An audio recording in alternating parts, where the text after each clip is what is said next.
Paul McCartney names his favorite four guitar players. Over his illustrious career spanning more than 50 years, Paul McCartney has consistently recognized the guitarists who have influenced the rock genre.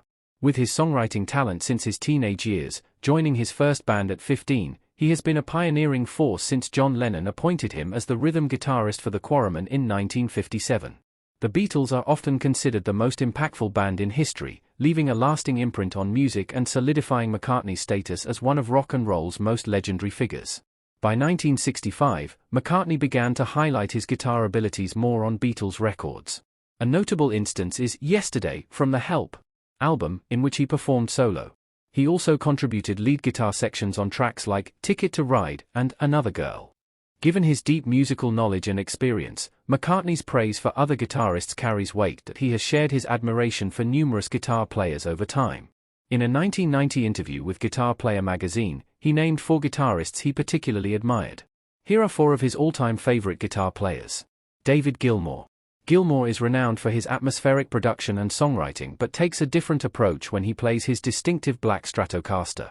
He once described his desire for a sharp, powerful guitar sound that would rip your face off.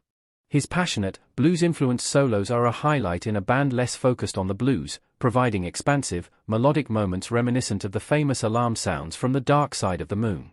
Paul McCartney shares a profound connection with Pink Floyd's David Gilmour, forged through both friendship and creative collaboration since the 1970s. They have supported one another personally and professionally over the years. In his 2021 book The Lyrics, 1956 to the Present, McCartney called Gilmour a genius and recounted how he invited Gilmour to play a solo on one of his songs, saying, "I admired his playing so much, especially after he released his solo album About Face.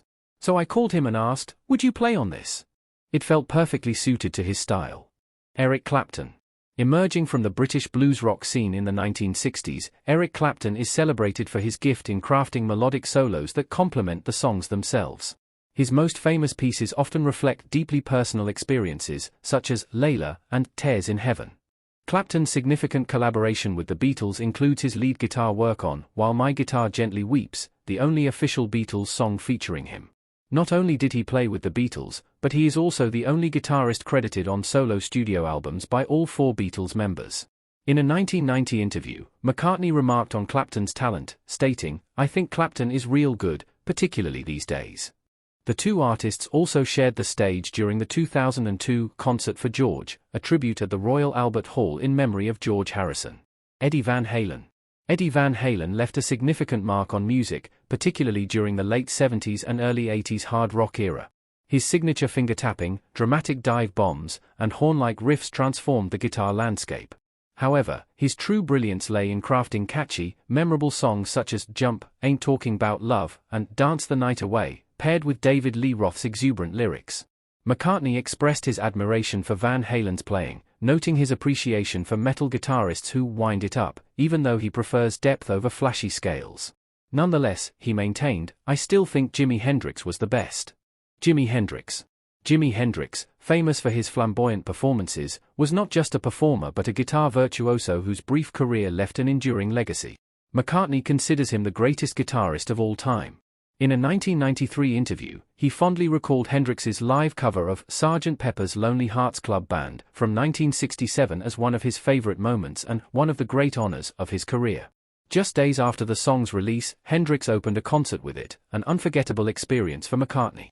While speaking with Stephen Colbert, McCartney reminisced about witnessing Hendrix at London's Bag O' Nails Club, where he also met Linda. Hendrix's raw talent and innovation made a lasting impact.